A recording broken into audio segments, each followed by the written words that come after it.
Habang tinitingnan ko nga yung mga videos and pictures nila Kimi sa Run for a Cause 2025, walang bakas ng kahit konting stress sa mga mukha nila.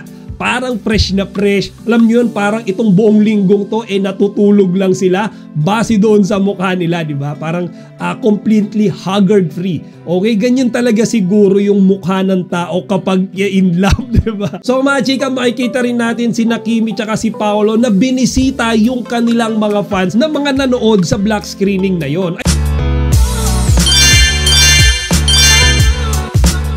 Magandang araw mga chika! Ayun po ulit ang Chika Patrol! Bago tayo magsimula mga chika, inaanyahan ko na kayong mag-subscribe dito sa ating munting channel para palagi kayong updated sa mga latest at nagte-trending ng mga showbiz balita. Yes, I know mga chika, medyo late na pero hahabol pa rin tayo ng quick Kim Pao update for us to end this week na puno ng kilig at kasiyahan. So mga chika, talakayin natin ang mga ganap ng ating mga iniidolo na si Kim Chiu at Paolo Abilino ngayong araw, Sunday. So mga chika, simulan nga natin yan umagang-umaga pa lang. Alam nyo ba na spotted na kaagad ang magjusawang ito na nagja-jogging ulit ng magkasama. But here's the thing mga kachika, this is not just an ordinary running day for Kim Pao kasi they call this Run for a Cause 2025. So mga chika, nag-participate dyan sina Kimi and Paolo. And not just them mga chika, we also spotted a few celebrities, okay? Like Alden Richards, di ba? Julia Barreto, Barbie Forteza. Okay, and then I think meron din sila mga kasama dyan or mga friends dyan, ano, na mga running buddies and gym buddies nila from the Green Method. So mga chika, nakakatuwa, no? Kasi syempre, alam natin kung gaano ka-busy this week ang Kim Pao, di ba? Sunod-sunod yung kanilang mga pagpunta, pagbisita sa mga block screening. Okay? And then yung kanilang preparation, of course, sa ABS-CBN Ball 2025. Yesterday, si Kimi, di ba, meron siyang endorsement shoot. Okay? And then ngayong araw, hindi ko ina-expect mga kachika na makakapag-jogging pa sila ng madaling araw. Di ba? Ang aga-aga magkasama na kaagad ulit sila. But mga kachika, hindi na bago sa kanila yan. Alam nating lahat, di ba, na kapag silang dalawa ay nagja-jogging, instead na mapagod sila, parang lalo silang nare-relax, di ba? Lalo silang sumasaya, parang mas lalo silang nagkakaroon ng peace state of mind. Kasi kapag magkasama sila mga chika, sabi nga nila sa interview, parang yun na yung time nila para makapag-bonding at makapag-date. Kaya naman mga kachika, umuulan talaga ng mga videos and pictures yung event na yan. Okay, karamihan nga dyan, sina Kimi tsaka si Paolo yung hinahanap ng mga photographers. So mga chika, nakita naman natin, I think they ran an almost 10 kilometers, okay, dyan sa Run for a Cause 2025. And after nyan mga chika, nagkaroon din sila ng mga photo sessions, ano, with their entire group and the other people that also participated that event. Kaya mga chika, alam nyo ba, to be honest, while looking at the videos and pictures of Kim Pao dyan sa event na yan, tinitingnan ko yung mga mukha nila eh. Tinitingnan ko kung mukha na ba silang haggard, di ba? Mukha na ba silang stress? Di ba? Kasi nga, like what I said earlier, pagod sila mga kachika, di ba? Like no sa ABS-CBN Ball, di ba? Late na nangyari yun. And then si Kimi, ilang oras siya, di ba? Minake-upan, inayusan that day. And same goes to Paolo. Actually mga chika, nung gabi nga na yun, may dagdag ko lang, may mga nakita rin ako mga pictures doon, ano, na nakasama rin, di ba, ng Kim Pao yung kanilang mga close friends.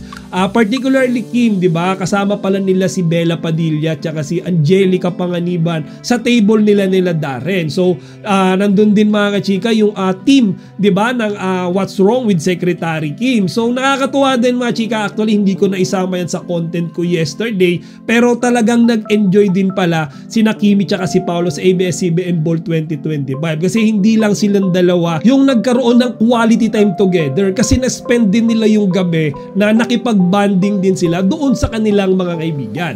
So going back mga kachika, no? So habang tinitingnan ko nga yung mga videos and pictures nila Kimi sa Run for a Cause 2025, walang bakas ng kahit konting stress sa mga mukha nila. parang fresh na fresh. Alam niyo yun, parang itong buong linggong to natutulog lang sila base doon sa mukha nila, di ba? Parang completely haggard free. Okay, ganyan talaga siguro yung mukha ng tao kapag in love, di ba? And then mga chika, kung inaakala nyo na tapos na dyan ang activity ng Kim Pao ngayong araw, nagkakamali kayo kasi pumunta pa pala sila mga chika sa mga Star Magic Philippines block screening ngayong araw. So nangyari yan mga chika sa Ayala Mall, Vertis North. So mga chika, makikita rin natin si Kimi tsaka si Paolo na binisita yung kanilang mga fans na mga nanood sa block screening na yon. I think mga chika, si Derek Loren yung nagbayad or nag-schedule, okay, ng block screening na yan. Though I'm not sure kasi doon sa caption ng isang post ni Kimi, itinag niya si Derek Loren. So most likely, si Derek Loren siguro yung nagbayad dyan. Pero mga chika, makikita rin natin kung gaano ka-thankful and kung gaano na-appreciate ni Kimi tsaka ni Paolo yung hanggang sa ngayon, okay, second week na ng My Love Will Make You Disappear, tuloy-tuloy pa rin yung panunood, di ba, ng mga fans sa kanilang first ever movie. Hello everybody!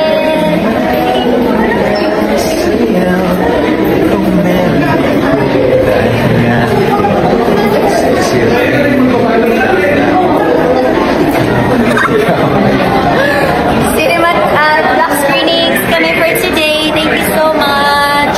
17 block screenings. Maraming salamat. Hindi pa kami tapos. More.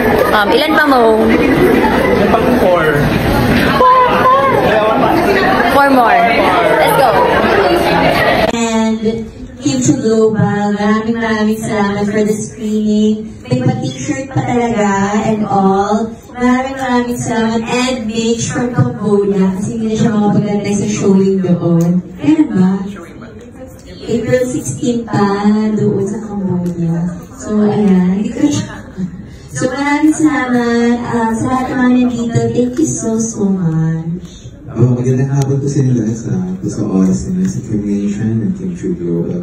Maraming salamat po. Actually, while browsing last night, may nakita pa nga akong picture mga chika. I think these are from a certain Kim Pao group from Hong Kong, kung saan sinasabi nila mga kachika, 3 times na sila nagpa-black screening. Okay, isipin nyo mga kachika, sila lang din yon, or maybe siguro yung mga relatives nila, families nila, sila mga kachika, 3 beses sila okay nagpa-schedule ng black screening. So technically mga kachika, 3 times silang nanood ng My Love Will Make You Disappear sa mga sinihan, di ba? So grabing suporta mga kachika yung tinatanggap ni Kimi tsaka ni Paolo, di ba? Sa buong mundo, di ba? Sa lahat ng mga Kim Pao fans, makikita rin natin mga chika na talagang full support tayo, di ba? Kagaya ko, hindi talaga ako tumitigil, di ba? Sa pagbabablog, pagpo-promote ng kanilang movie online, kasi this is my way mga chika to support, di ba? Para mas mapalaki pa natin yung gross revenue ng movie nila. Kasi mga chika, kapag yan malaki, pumatok yan sa masa, sa fans,